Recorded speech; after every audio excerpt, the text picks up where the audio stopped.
ਸਤਿ ਸ਼੍ਰੀ ਅਕਾਲ। ਤੁਸੀਂ ਜੁੜੇ ਹੋਏ ਹੋ ਪੰਜਾਬੀ ਰੇਡੀਓ USA ਦੇ ਨਾਲ ਤੇ ਮੈਂ ਹਾਂ ਪ੍ਰਵੀਨ ਸ਼ਰਮਾ ਲੈ ਕੇ ਹਾਜ਼ਰ ਹਾਂ program update Canada. Update Canada program ਦੇ ਵਿੱਚ ਗੱਲਬਾਤ ਕਰਾਂਗੇ ਕੈਨੇਡਾ ਦੇ ਵਿੱਚ ਵਾਪਰੀਆਂ ਅਹਿਮ ਅਤੇ ਵੱਡੀਆਂ ਘਟਨਾਵਾਂ ਖਬਰਾਂ ਦੇ ਬਾਰੇ। ਪਰ ਉਸ ਤੋਂ ਪਹਿਲਾਂ ਧੰਨਵਾਦ ਕਰਦੇ ਚੱਲੀਏ ਸਪਾਂਸਰਸ ਦਾ, ਜਿਹੜੇ ਜ਼ਰੀਆ ਬਣਦੇ ਨੇ ਇਹਨਾਂ ਪ੍ਰੋਗਰਾਮਾਂ ਨੂੰ ਤੁਹਾਡੇ ਤੱਕ ਪਹੁੰਚਾਉਣ ਦੇ ਲਈ। ਖਾਲਸਾ ਇੰਸ਼ੋਰੈਂਸ ਏਜੰਸੀ ਵਾਲੇ, ਜਿਨ੍ਹਾਂ ਤੁਸੀਂ ਹਰ ਤਰੀਕੇ ਦੀ ਇੰਸ਼ੋਰੈਂਸ ਲੈ ਸਕਦੇ ਹੋ। ਇੰਸ਼ੋਰੈਂਸ ਬਾਰੇ ਪਤਾ ਕਰਨ ਦੇ ਲਈ ਉਹਨਾਂ ਦਾ ਨੰਬਰ ਹੈ 408 272 2500। ਕਵਰਡ ਕੈਲੀਫੋਰਨੀਆ, ਓਬਾਮਾ ਕੇਅਰ ਤੇ ਮੈਡੀਕੇਅਰ ਨੂੰ ਲੈ ਕੇ ਅਮਰੀਕਾ ਭਰ ਦੇ ਵਿੱਚ ਇਹ ਸੇਵਾਵਾਂ ਦਿੰਦੇ ਨੇ। ਇਹਨਾਂ ਸੇਵਾਵਾਂ ਦਾ ਲਾਭ ਉਠਾਉਣ ਦੇ ਲਈ, ਕਿਸੇ ਵੀ ਤਰ੍ਹਾਂ ਦੀ ਪਾਲਿਸੀ ਦੇ ਵਿੱਚ ਚੇਂਜ ਕਰਵਾਉਣ ਦੇ ਲਈ ਜਾਂ ਹੋਰ ਜਾਣਕਾਰੀਆਂ ਦੇ ਲਈ ਅੱਜ ਹੀ ਡਾਇਲ ਕਰੋ 408 272 2500। ਟਰਕੀਆਨਾ ਇਮੀਗ੍ਰੇਸ਼ਨ ਲਾ ਫਾਰਮ ਵਾਲੇ ਜੇ ਟਰਕੀਆਨਾ ਅਟਾਰਨੀ ਟਰਕੀਆਨਾ ਦੇ ਨਾਲ ਤੁਸੀਂ US ਇਮੀਗ੍ਰੇਸ਼ਨ ਬਾਬਤ ਕੋਈ ਵੀ ਸਲਾਹ ਕਰਨੀ ਚਾਹੁੰਦੇ ਹੋ, ਕੋਈ ਵੀ ਸਵਾਲ ਪੁੱਛਣਾ ਹੈ, ਤੇ ਉਹਨਾਂ ਦਾ ਨੰਬਰ ਹੈ 4159090503। ਤੇ ਬਿਸਲਾ ਫੈਮਿਲੀ ਫ੍ਰੈਜ਼ਨੋ ਤੋਂ ਇਹਨਾਂ ਸਾਰੇ ਹੀ ਸਪਾਂਸਰਸ ਦਾ ਬਹੁਤ ਬਹੁਤ ਧੰਨਵਾਦ। ਤੇ ਜੇਕਰ ਤੁਸੀਂ ਵੀ ਇਹਨਾਂ ਪ੍ਰੋਗਰਾਮਾਂ ਨੂੰ ਸਪਾਂਸਰ ਕਰਨਾ ਚਾਹੁੰਦੇ ਹੋ ਤਾਂ ਸਟੂਡੀਓ ਦਾ ਨੰਬਰ ਹੈ 408272 5200। ਖਬਰਾਂ ਦੀ ਸ਼ੁਰੂਆਤ ਕਰਦੇ ਹਾਂ ਕੈਨੇਡਾ ਦੀਆਂ ਅਹਿਮ ਖਬਰਾਂ ਤੋਂ। ਸ਼ੁਰੂਆਤ ਕਰਦੇ ਹਾਂ ਪੰਜਾਬੀ ਟਰੱਕ ਡਰਾਈਵਰ ਤੋਂ, ਜਿਸ ਨੂੰ ਹੁਣ ਪੁਲਿਸ ਨੇ ਗ੍ਰਿਫਤਾਰ ਕਰ ਲਿਆ। ਪਤਾ ਲੱਗਿਆ ਕਿ ਰੁਕਣ ਦਾ ਇਸ਼ਾਰਾ ਮਿਲਣ ਦੇ ਬਾਵਜੂਦ ਇਹ ਟਰੱਕ ਡਰਾਈਵਰ ਫਰਾਰ ਹੋ ਗਿਆ ਸੀ। ਪੁਲਿਸ ਤੋਂ ਬਚਣ ਦੇ ਲਈ ਇਸ ਨੇ ਆਪਣੇ ਟਰੱਕ ਦੇ ਨਾਲ ਦੂਜੀ ਗੱਡੀ ਨੂੰ ਟੱਕਰ ਵੀ ਮਾਰ ਦਿੱਤੀ ਸੀ। ਖਬਰ ਦੇ ਮੁਤਾਬਕ ਟ੍ਰੈਫਿਕ ਸਟਾਪ ਦੇ ਦੌਰਾਨ ਪੁਲਿਸ ਅਧਿਕਾਰੀਆਂ ਤੋਂ ਬਚ ਕੇ ਨਿਕਲਣ ਦੇ ਚੱਕਰ ਦੇ ਵਿੱਚ ਆਪਣੇ ਟਰੈਕਟਰ ਟ੍ਰੇਲਰ ਦੇ ਨਾਲ ਦੂਜੀ ਗੱਡੀ ਨੂੰ ਟੱਕਰ ਮਾਰਨ ਵਾਲੇ ਬਰੈਂਪਟਨ ਦੇ ਪੰਜਾਬੀ ਮੂਲ ਦੇ ਵਿਅਕਤੀ ਨੂੰ ਗ੍ਰਿਫਤਾਰ ਕਰ ਲਿਆ ਗਿਆ ਤੇ ਹੁਣ ਉਸ ਨੂੰ ਕਈ ਚਾਰਜਸ ਦਾ ਸਾਹਮਣਾ ਕਰਨਾ ਪਊਗਾ। ਪੀਲ ਰੀਜਨਲ ਪੁਲਿਸ ਦਾ ਕਹਿਣਾ ਹੈ ਕਿ 10 ਮਾਰਚ ਦੀ ਗੱਲ ਆ, ਜਦੋਂ 9:30 ਵਜੇ ਬਰੈਂਪਟਨ ਦੇ ਵਿੱਚ ਵਿਲੀਅਮਸ ਪਾਰਕਵੇ ਤੇ ਡਿਕਸੀ ਰੋਡ ਇਲਾਕੇ ਦੇ ਵਿੱਚ ਨੋ ਹੈਵੀ ਟਰੱਕ ਜ਼ੋਨ ਦੇ ਵਿੱਚ ਕਥਿਤ ਤੌਰ ਤੇ ਹੈਵੀ ਟਰੈਕਟਰ ਟ੍ਰੇਲਰ ਦੇ ਨਾਲ ਡਰਾਈਵ ਕਰ ਰਹੇ ਇੱਕ ਡਰਾਈਵਰ ਨੂੰ ਰੋਕਣ ਦਾ ਪੁਲਿਸ ਨੇ ਇਸ਼ਾਰਾ ਕੀਤਾ ਸੀ। ਟ੍ਰੈਫਿਕ ਦੇ ਵਿੱਚ ਉਸ ਨੂੰ ਰੋਕਿਆ ਗਿਆ ਸੀ, ਪਰ ਜਦੋਂ ਪੁਲਿਸ ਡਰਾਈਵਰ ਵੱਲ ਵਧੀ ਤਾਂ ਉਸ ਨੇ ਪੂਰੀ ਸਪੀਡ ਦੇ ਨਾਲ ਆਪਣੇ ਟਰੱਕ ਨੂੰ ਉੱਥੋਂ ਲਿਜਾਣ ਦੇ ਲਈ ਕੋਸ਼ਿਸ਼ ਕੀਤੀ ਤੇ ਸਫਲ ਵੀ ਹੋ ਗਿਆ। ਪਬਲਿਕ ਸੇਫਟੀ ਨੂੰ ਧਿਆਨ ਦੇ ਵਿੱਚ ਰੱਖਦਿਆਂ ਪੁਲਿਸ ਡਰਾਈਵਰ ਨੂੰ ਕਾਬੂ ਨਹੀਂ ਕਰ ਸਕੀ। ਕੁਝ ਹੀ ਮਿੰਟਾਂ ਬਾਅਦ ਪੁਲਿਸ ਅਧਿਕਾਰੀਆਂ ਨੇ ਉਸ ਟਰੱਕ ਨੂੰ ਕੁਈਨ ਸਟਰੀਟ ਏਰੀਆ ਦੇ ਵਿੱਚ ਨਜ਼ਰ ਆਇਆ ਤੇ ਪੁਲਿਸ ਨੂੰ ਵੇਖਣ ਤੋਂ ਬਾਅਦ ਡਰਾਈਵਰ ਨੇ ਬੇਤਰਤੀਬੇ ਢੰਗ ਦੇ ਨਾਲ ਟਰੱਕ ਚਲਾਉਣਾ ਸ਼ੁਰੂ ਕਰ ਦਿੱਤਾ ਸੀ। ਫਿਰ ਉਸ ਤੋਂ ਬਾਅਦ ਗੋਰਵੇ ਡਰਾਈਵ ਤੇ ਸਟੀਲਜ਼ ਐਵੀਨਿਊ ਦੇ ਉੱਤੇ ਡਰਾਈਵਰ ਨੇ ਇੱਕ ਗੱਡੀ ਨੂੰ ਟੱਕਰ ਮਾਰੀ ਤੇ ਮੌਕੇ ਤੋਂ ਫਿਰ ਵੀ ਨਹੀਂ ਰੁਕਿਆ। ਪਤਾ ਲੱਗਿਆ ਕਿ 20 ਮਾਰਚ ਨੂੰ ਜਾਂਚਕਾਰਾਂ ਨੇ ਡਰਾਈਵਰ ਦੀ ਪਛਾਣ ਬਰੈਂਪਟਨ ਦੇ 28 ਸਾਲਾਂ ਦੇ ਲਵਪ੍ਰੀਤ ਸਿੰਘ ਵਜੋਂ ਕੀਤੀ ਹੈ ਤੇ ਉਸ ਦੀ ਗ੍ਰਿਫਤਾਰੀ ਦੇ ਲਈ ਵਾਰੰਟ ਜਾਰੀ ਕਰ ਦਿੱਤੇ ਨੇ। 2 ਦਿਨ ਬਾਅਦ ਉਸ ਨੂੰ ਹਿਰਾਸਤ ਦੇ ਵਿੱਚ ਲਿਆ ਗਿਆ। ਉਸ ਦੇ ਉੱਤੇ ਕਈ ਚਾਰजेस ਲੱਗਣਗੇ, ਜਿਵੇਂ ਪੁਲਿਸ ਕੋਲੋਂ ਭੱਜਣਾ, ਖਤਰਨਾਕ ਢੰਗ ਦੇ ਨਾਲ ਡਰਾਈਵ ਕਰਨਾ ਤੇ ਹਾਦਸੇ ਨੂੰ ਅੰਜਾਮ ਦੇਣਾ ਤੇ ਮਗਰੋਂ ਨਾ ਰੁਕਣਾ। ਉਹਨਾਂ ਦਾ ਸਾਹਮਣਾ ਕਰਨਾ ਪੈ ਸਕਦਾ ਹੈ। ਪੁਲਿਸ ਨੇ ਦੱਸਿਆ ਕਿ ਜਾਅਲੀ ਪਛਾਣ ਦੱਸ ਕੇ ਗੱਡੀਆਂ ਕਿਰਾਏ ਉੱਤੇ ਲੈਣ ਦਾ ਲਵਪ੍ਰੀਤ ਸਿੰਘ ਦਾ ਇਤਿਹਾਸ ਰਿਹਾ ਤੇ ਉਹਦੀ ਜਿਹੜੀ ਹਿਸਟਰੀ ਹੈ ਉਹ ਇਸ ਤਰ੍ਹਾਂ ਦੀ ਹੈ।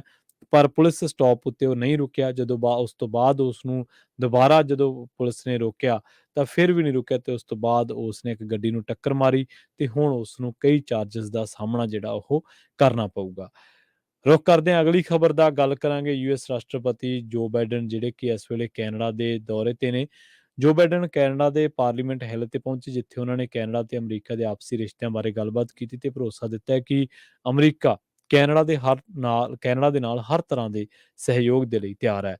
ਬਾਈਡਨ ਨੇ ਆਪਣੇ ਦਫ਼ਤਰ ਦੇ ਵਿੱਚ ਟਰੂਡੋ ਦੇ ਨਾਲ ਦਵੱਲੀ ਮੀਟਿੰਗ ਤੋਂ ਪਹਿਲਾਂ ਕਈ ਟਿੱਪਣੀਆਂ ਕੀਤੀਆਂ ਤੇ ਕੈਨੇਡਾ ਦੇ ਵਿੱਚ ਆ ਕੇ ਉਹਨਾਂ ਕਿਹਾ ਕਿ ਮੈਨੂੰ ਬਹੁਤ ਚੰਗਾ ਲੱਗਿਆ, ਲੋਕਾਂ ਨੇ ਸਾਨੂੰ ਇੱਥੇ ਬੜਾ ਮਾਣ ਸਤਿਕਾਰ ਦਿੱਤਾ। ਤੇ ਇਹਦੇ ਨਾਲ ਹੀ ਉਹਨਾਂ ਨੇ ਕਿਹਾ ਕਿ ਅਮਰੀਕਾ ਬਹੁਤ ਖੁਸ਼ਕਿਸਮਤ ਹੈ ਕਿ ਉਹਦੇ ਬਹੁਤ ਸਾਰੇ ਜਿਹੜੇ ਸਬੰਧ ਨੇ ਹੋਰ ਦੇਸ਼ਾਂ ਦੇ ਨਾਲ ਭੂਗੋਲਿਕ ਤੌਰ ਤੇ ਹੈਗੇ ਨੇ ਤੇ ਉਹਨਾਂ ਦੇ ਉੱਤਰ ਵੱਲ ਕੈਨੇਡਾ ਪੈਂਦਾ। ਜਸਟਿਨ ਟਰੂਡੋ ਨੇ ਵੀ ਬੜੀ ਗਰਮਜੋਸ਼ੀ ਦੇ ਨਾਲ ਜੋ ਬਾਈਡਨ ਦਾ ਸਵਾਗਤ ਕੀਤਾ ਸੀਗਾ। ਦੱਸ ਦਈਏ ਕਿ ਅਮਰੀਕੀ ਰਾਸ਼ਟਰਪਤੀ ਜੋ ਬਾਈਡਨ ਅਹੁਦਾ ਸੰਭਾਲਣ ਤੋਂ ਬਾਅਦ ਕੈਨੇਡਾ ਦੀ ਆਪਣੀ ਪਹਿਲੀ ਅਧਿਕਾਰਤ ਯਾਤਰਾ ਤੇ ਨੇ, ਜਿੱਥੇ ਉਹ ਦੋਵਾਂ ਮੁਲਕਾਂ ਦੇ ਰਿਸ਼ਤਿਆਂ ਦੀ ਮਜ਼ਬੂਤੀ ਨੂੰ ਲੈ ਕੇ ਕੈਨੇਡੀਅਨ ਪ੍ਰਧਾਨ ਮੰਤਰੀ ਜਸਟਿਨ ਟਰੂਡੋ ਦੇ ਨਾਲ ਕਈ ਮਸਲਿਆਂ ਤੇ ਗੱਲਬਾਤ ਕਰਨਗੇ।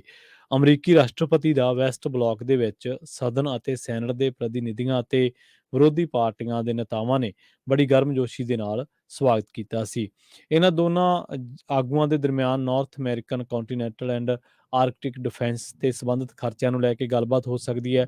ਟ੍ਰੇਡ ਸਪਲਾਈ ਚੇਨ ਦੇ ਨਾਲ ਜਿਹੜੀ CUSMA ਦੀ ਜਾਂ ਸਥਿਤੀ ਹੈ ਉਹਦੇ ਤੇ ਚਰਚਾ ਹੋ ਸਕਦੀ ਹੈ। ਜਿਹੜੀ ਮਾਈਗ੍ਰੇਸ਼ਨ ਹੋ ਰਹੀ ਹੈ ਜਾਂ ਸੇਫ ਥਰਡ ਕੰਟਰੀ ਸਮਝੌਤੇ ਤੇ ਗੱਲਬਾਤ ਜਿਹੜੀ ਹੈ ਉਹਦੇ ਪੂਰੇ ਅਸਾਰ ਨੇ ਕਿ ਇਹਨਾਂ ਮਸਲਿਆਂ ਨੂੰ ਲੈ ਕੇ ਗੱਲਬਾਤ ਹੋ ਸਕਦੀ ਹੈ।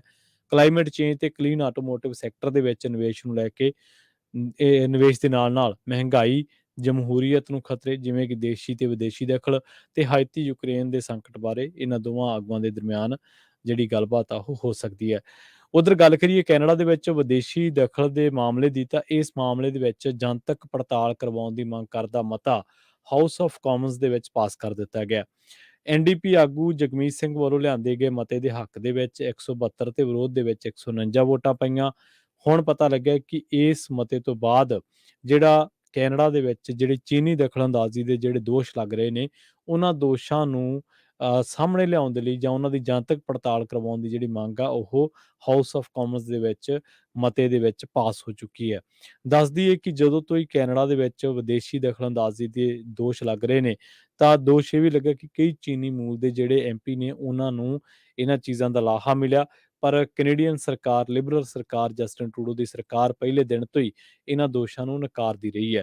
ਪਰ ਹੁਣ ਐਨਡੀਪੀ ਆਗੂ ਜਗਮੀਤ ਸਿੰਘ ਨੇ ਜਿਹੜਾ ਮਤਾ ਲਿਆਂਦਾ ਸੀਗਾ, ਉਸ ਦੇ ਹੱਕ ਦੇ ਵਿੱਚ 172 ਵੋਟਾਂ ਪਈਆਂ ਤੇ ਉਹ ਜਿਹੜਾ ਮਤਾ ਪਾਸ ਕਰ ਦਿੱਤਾ ਗਿਆ। ਹੁਣ ਦੇਖਦੇ ਹਾਂ ਕਿ ਇਸ ਮਸਲੇ ਦੇ ਉੱਤੇ ਜਨਤਕ ਪੜਤਾਲ ਕਦੋਂ ਸ਼ੁਰੂ ਹੁੰਦੀ ਹੈ।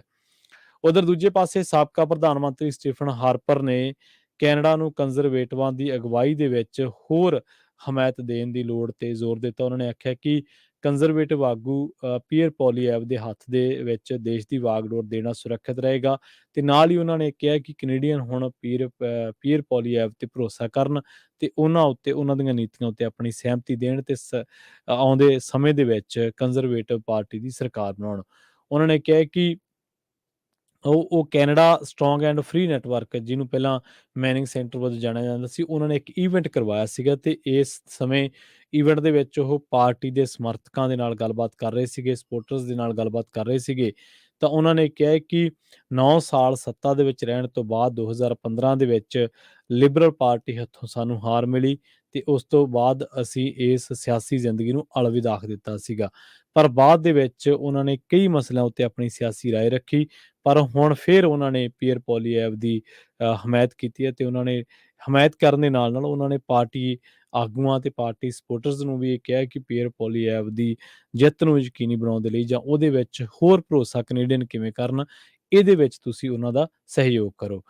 ਦੱਸ ਦਈਏ ਕਿ ਹਾਰਪਰ ਵੱਲੋਂ ਸਮਰਥਨ ਦੇਣ ਤੋਂ ਬਾਅਦ ਹੀ ਪਿਛਲੇ ਸਤੰਬਰ ਮਹੀਨੇ ਦੇ ਵਿੱਚ ਪੋਲੀਐਵ ਦੀ ਪਾਰਟੀ ਆਗੂ ਵਜੋਂ ਚੋਣ ਦੇ ਲਈ ਹਵਾ ਦਾ ਰੁਖ ਪਲਟ ਗਿਆ ਸੀ।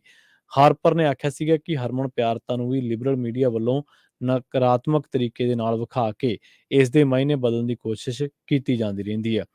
ਉਹਨਾਂ ਕਿਹਾ ਕਿ ਕੰਜ਼ਰਵੇਟਿਵਾਂ ਦੀ ਅਗਵਾਈ ਦੀ ਦੇਸ਼ ਨੂੰ ਸਖਤ ਲੋੜ ਹੈ। ਉਹਨਾਂ ਚੇਤੇ ਕਰਵਾਉਂਦੇ ਆਖਿਆ ਕਿ ਆਧੁਨਿਕ ਕੰਜ਼ਰਵੇਟਿਵ ਪਾਰਟੀ ਪੱਛਮੀ ਕੈਨੇਡਾ ਦੇ ਵਿੱਚ ਹਰਮਨ ਪਿਆਰਤਾ ਦੇ ਦਮ ਉੱਤੇ ਪੈਰ ਜਮਾ ਸਕੀ ਹੈ ਅਤੇ ਕਿਊਬਿਕ ਦੇ ਵਿੱਚ ਵੀ ਰਾਸ਼ਟਰਵਾਦ ਅਤੇ ਓਨਟਾਰੀਓ ਦੇ ਵਿੱਚ ਟੋਰੀਜ਼ ਦੇ ਰਾਹੀਂ ਇਸ ਦਾ ਨਿਰਮਾਣ ਸੰਭਵ ਹੋਇਆ। ਤਾਂ ਉਸਨੇ ਇੱਕ ਵਾਰ ਫਿਰ ਜਿਹੜਾ ਹਾਰਪਰ ਨੇ ਪੋਲੀਐਵ ਦੇ ਹਮਾਇਤ ਕਰਦਿਆਂ ਨਾਲ ਹੀ, ਜਦੋਂ ਆਪਾਂ ਦੱਸਦੇ ਚੱਲੀਏ ਕਿ ਇਸ ਤੋਂ ਪਹਿਲਾਂ ਵੀ ਜਦੋਂ ਪੋਲੀਐਵ ਪਾਰਟੀ ਆਗੂ ਦੀ ਚੋਣ ਲੜ ਰਹੇ ਸਨ, ਉਦੋਂ ਵੀ ਹਾਰਪਰ ਨੇ ਸਮਰਥਨ ਦਿੱਤਾ ਸੀਗਾ ਤੇ ਪੋਲੀਐਵ ਦੇ ਹੱਕ ਦੇ ਵਿੱਚ ਹਵਾ ਦਾ ਰੁਖ ਬਦਲਿਆ ਸੀਗਾ। ਰੁਖ ਕਰਦੇ ਹਾਂ ਓਨਟਾਰੀਓ ਦੇ ਵਿੱਚ ਡੱਗ ਫੋਰਡ ਸਰਕਾਰ ਨੇ ਓਨਟਾਰੀਓ ਦੇ ਇਤਿਹਾਸ ਦਾ ਸਭ ਤੋਂ ਵੱਧ ਖਰਚਿਆਂ ਵਾਲਾ ਬਜਟ ਪੇਸ਼ ਕਰ ਦਿੱਤਾ ਹੈ। $204 ਬਿਲੀਅਨ ਦੇ ਇਸ ਬਜਟ ਦੇ ਵਿੱਚ ਮਹਿੰਗਾਈ ਦੇ ਨਾਲ ਜੂਝ ਰਹੇ ਓਨਟਾਰੀਓ ਵਾਸੀਆਂ ਦੇ ਲਈ ਕੋਈ ਨਵੀਂ ਫੰਡਿੰਗ ਨਹੀਂ ਹੈ ਤੇ ਨਾ ਹੀ ਕੋਵਿਡ-19 ਲਈ ਕੋਈ ਰਕਮ ਪਾਸੇ ਰੱਖੀ ਗਈ ਹੈ। ਇਸ ਦੀ ਥਾਂ ਉੱਤੇ ਹਾਈਵੇਜ਼ ਦੇ ਨਿਰਮਾਣ ਵਰਗੇ ਪ੍ਰੋਜੈਕਟਾਂ ਲਈ ਵੱਡੀ ਰਕਮ ਰੱਖੀ ਗਈ ਹੈ, ਪਰ ਇਸ ਦੇ ਵੇਰਵੇ ਹਾਲੇ ਤੱਕ ਸਾਂਝੇ ਨਹੀਂ ਕੀਤੇ ਗਏ ਕਿ ਇਹ ਰਕਮ ਕਿਸ ਤਰ੍ਹਾਂ ਖਰਚ ਕੀਤੀ ਜਾਣੀ ਹੈ। ਆਮਦਨ ਉੱਤੇ ਟੇਕ ਰੱਖਦਿਆਂ ਸਰਕਾਰ ਦੀ ਸਕੀਮ ਅਗਲੇ ਸਾਲ ਤੱਕ ਸਕੇਜੂਲ ਤੋਂ 3 ਸਾਲ ਪਹਿਲਾਂ ਹੀ ਬਜਟ ਨੂੰ ਸੰਤੁਲਿਤ ਕਰਨ ਦੀ ਹੈ। 186 ਪੰਨਿਆਂ ਦੇ ਇਸ ਬਜਟ ਦੇ ਵਿੱਚ ਬਿਲਡਿੰਗ ਓਨਟਾਰੀਓ ਦੇ ਨਾਂ ਉੱਤੇ ਅਗਲੇ 10 ਸਾਲਾਂ ਦੇ ਵਿੱਚ ਖਰਚ ਕਰਨ ਵਾਸਤੇ $25 ਬਿਲੀਅਨ ਰਾਖਵੇਂ ਰੱਖੇ ਗਏ ਨੇ। ਇਹ ਸਭ ਅਗਲੇ ਦਹਾਕੇ ਦੇ ਵਿੱਚ $184 ਬਿਲੀਅਨ ਦੀ ਮਦਦ ਦੇ ਨਾਲ ਯੋਜਨਾਬੱਧ ਇਨਫਰਾਸਟ੍ਰਕਚਰ ਉੱਤੇ ਖਰਚ ਕੀਤੀ ਜਾਣ ਵਾਲੀ ਰਕਮ ਦਾ ਹੀ ਹਿੱਸਾ ਹੈ। ਇਸ ਦੇ ਵਿੱਚ ਨਵੇਂ ਹਾਈਵੇਜ਼ ਦਾ ਨਿਰਮਾਣ ਕੀਤਾ ਜਾਣਾ ਹੈ, ਜਿਵੇਂ ਕਿ ਹਾਈਵੇ 413 ਦੇ ਨਿਰਮਾਣ ਦੇ ਲਈ ਵੀ ਰਕਮ ਰੱਖੀ ਗਈ ਹੈ, ਪਰ ਸਰਕਾਰ ਵੱਲੋਂ ਹਾਈਵੇਜ਼ ਦੇ ਨਿਰਮਾਣ ਉੱਤੇ ਹੋਣ ਵਾਲੇ ਖਰਚ ਦਾ ਐਸਟੀਮੇਟ ਜਿਹੜਾ ਉਹ ਮੁਹੱਈਆ ਨਹੀਂ ਕਰਵਾਇਆ ਗਿਆ।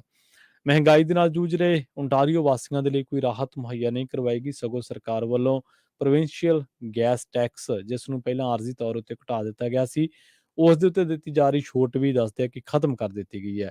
ਕੋਵਿਡ-19 ਦੇ ਲਈ ਕੋਈ ਵੀ ਫੰਡਿੰਗ ਸਰਕਾਰ ਵੱਲੋਂ ਨਹੀਂ ਰੱਖੀ ਗਈ ਹੈ। ਇਸ ਦੇ ਨਾਲ ਹੀ ਸਰਕਾਰ ਨੂੰ ਭੰਗ ਤੋਂ ਵੀ ਘੱਟ ਆਮਦਨ ਹੋਣ ਦੀ ਉਮੀਦ ਹੈ ਤੇ ਆਮ ਕੈਨਾਬਿਸ ਸਟੋਰ ਤੋਂ ਹੋਣ ਵਾਲੀ ਆਮਦਨ ਦੇ ਵਿੱਚ $31 ਬਿਲੀਅਨ ਦੇ ਨਾਲ ਗਿਰਾਵਟ ਆ ਸਕਦੀ ਹੈ। ਟੋਰਾਂਟੋ ਲਈ ਇਸ ਵਾਰੀ ਕੋਈ ਵੀ ਪੈਸਾ ਨਹੀਂ ਰੱਖਿਆ ਗਿਆ, ਪਰ ਸਪੋਰਟਿਵ ਹਾਊਸਿੰਗ ਦੇ ਲਈ ਸਾਲ ਦੇ $202 ਮਿਲੀਅਨ ਰਾਖਵੇਂ ਰੱਖੇ ਗਏ ਨੇ। ਸਰਕਾਰ ਦਾ ਕਹਿਣਾ ਹੈ ਕਿ ਇਹਨਾਂ ਦੇ ਵਿੱਚੋਂ ਬਹੁਤੇ ਸਿਟੀ ਆਫ ਟੋਰਾਂਟੋ ਨੂੰ ਹੀ ਮਿਲਣਗੇ, ਪਰ ਇਸ ਬਾਰੇ ਕੋਈ ਵੀ ਵੇਰਵਾ ਜਿਹੜਾ ਉਹ ਮੁਹੱਈਆ ਨਹੀਂ ਕਰਵਾਇਆ ਗਿਆ। ਪਿਛਲੇ ਦਿਨੀ ਮੌਂਟਰੀਅਲ ਦੀ ਇੱਕ ਇਮਾਰਤ ਦੇ ਵਿੱਚ ਭਿਆਨਕ ਅੱਗ ਲੱਗ ਗਈ ਸੀ ਤੇ ਇਮਾਰਤ ਏਅਰਬੀਐਨਬੀ ਕੋਲੇ ਸੀ। ਹੁਣ ਇਸ ਘਟਨਾ ਤੋਂ ਬਾਅਦ ਜਿਹੜੀਆਂ ਇਮਾਰਤਾਂ ਏਅਰਬੀਐਨਬੀ ਲਈ ਦਿੱਤੀਆਂ ਜਾਂਦੀਆਂ ਨੇ ਜਾਂ ਉਸ ਕੰਪਨੀ ਕੋਲੇ ਨੇ, ਤਾਂ ਉਹਨਾਂ ਦੇ ਹਾਲਾਤਾਂ ਤੇ ਚਰਚਾ ਸ਼ੁਰੂ ਹੋ ਚੁੱਕੀ ਹੈ। ਓਲਡ ਮੌਂਟਰੀਅਲ ਦੇ ਵਿੱਚ ਇੱਕ ਘਾਤਕ ਅੱਗ ਇਮਾਰਤ ਨੂੰ ਤਬਾਹ ਕਰ ਗਈ ਤੇ ਇਸ ਤੋਂ ਬਾਅਦ ਹਫ਼ਤੇ ਬਾਅਦ ਕੰਪਨੀ ਦਾ ਕਹਿਣਾ ਹੈ ਕਿ ਉਹ ਸਾਰੀਆਂ ਹੀ ਕਿਊਬਿਕ ਲਿਸਟਿੰਗਸ ਨੂੰ ਹਟਾਉਣ ਦੀ ਸਕੀਮ ਬਣਾ ਰਹੀ ਹੈ, ਜਿਨ੍ਹਾਂ ਨੂੰ ਸੂਬਾਈ ਸਰਕਾਰ ਵੱਲੋਂ ਅਧਿਕਾਰਤ ਨਹੀਂ ਕੀਤਾ ਗਿਆ। ਦੱਸ ਦਈਏ ਕਿ ਇਸ ਭਿਆਨਕ ਅੱਗਜਣੀ ਦੇ ਵਿੱਚ 4 ਮੌਤਾਂ ਦੀ ਪੁਸ਼ਟੀ ਹੋਈ ਹੈ। 3 ਲੋਕ ਲਾਪਤਾ ਨੇ। ਏਅਰਬੀਐਨਬੀ ਦੇ ਬੁਲਾਰੇ ਮੈਟੀ ਜ਼ੁਜ਼ੂਏਟਾ ਨੇ ਇਹ ਗੱਲ ਕਹੀ ਹੈ ਕਿ ਕੰਪਨੀ ਨੇ ਕਿਊਬਿਕ ਦੇ ਵਿੱਚ ਸੈਰ ਸਪਾਟਾ ਮੰਤਰੀ ਨੂੰ ਇੱਕ ਪੱਤਰ ਭੇਜ ਕੇ ਬਿਨਾਂ ਪਰਮਿਟ ਦੇ ਜਿੰਨੀਆਂ ਵੀ ਮੌਜੂਦਾ ਲਿਸਟਿੰਗਸ ਨੇ ਉਹਨਾਂ ਨੂੰ ਹਟਾਉਣ ਬਾਰੇ ਆਪਣੀ ਸਕੀਮ ਦੇ ਬਾਰੇ ਸੂਚਿਤ ਕਰ ਦਿੱਤਾ ਹੈ। ਅਜਿਹਾ ਕਰਨ ਦਾ ਮਤਲਬ ਏਅਰਬੀਐਨਬੀ ਤੇ ਕਿਊਬਿਕ ਲਿਸਟਿੰਗਸ ਨੂੰ ਬਹੁਤ ਵੱਡੀ ਗਿਣਤੀ ਦੇ ਵਿੱਚ ਮਿਟਾਉਣਾ ਪੈ ਸਕਦਾ ਹੈ। ਜਾਂਦੇ ਗੱਲ ਕਰਦੇ ਹਾਂ ਕਿੰਗਸਟਨ ਦੀ, ਜਿੱਥੇ ਸੂਬੇ ਦੀ ਵਿਸ਼ੇਸ਼ ਜਾਂਚ ਯੂਨਿਟ ਇੱਕ ਵਿਅਕਤੀ ਦੀ ਮੌਤ ਦੀ ਜਾਂਚ ਕਰ ਰਹੀ ਹੈ। ਪਤਾ ਲੱਗਿਆ ਕਿ SIU ਸਪੈਸ਼ਲ ਇਨਵੈਸਟੀਗੇਸ਼ਨ ਯੂਨਿਟ ਵੱਲੋਂ ਇਹ ਗੱਲ ਕਹੀ ਗਈ ਹੈ ਕਿ ਕਿੰਗਸਟਨ ਪੁਲਿਸ ਨੂੰ ਇੱਕ 911 ਕਾਲ ਮਿਲੀ ਸੀ, ਜਿਸ ਦੇ ਵਿੱਚ ਦੱਸਿਆ ਗਿਆ ਸੀ ਕਿ ਇੱਕ ਵਿਅਕਤੀ ਬਰੋਕ ਸਟਰੀਟ ਤੇ ਚਾਊਨ ਮੈਮੋਰੀਅਲ ਪਾਰਕਿੰਗ ਗੈਰੇਜ ਦੀ ਚੌਥੀ ਮੰਜ਼ਲ ਦੇ ਕਿਨਾਰੇ ਤੇ ਦੇਖਿਆ ਗਿਆ ਸੀ। ਥੋੜੀ ਦੇਰ ਬਾਅਦ ਇਹ ਵਿਅਕਤੀ ਹੇਠਾਂ ਡਿੱਗ ਗਿਆ ਤੇ ਉਸ ਨੂੰ ਹਸਪਤਾਲ ਲਿਜਾਇਆ ਗਿਆ, ਜਿੱਥੇ ਉਸਨੇ ਜ਼ਖਮਾਂ ਦੀ ਤਾਬ ਨਾ ਝੱਲਦਿਆਂ ਦਮ ਤੋੜ ਦਿੱਤਾ।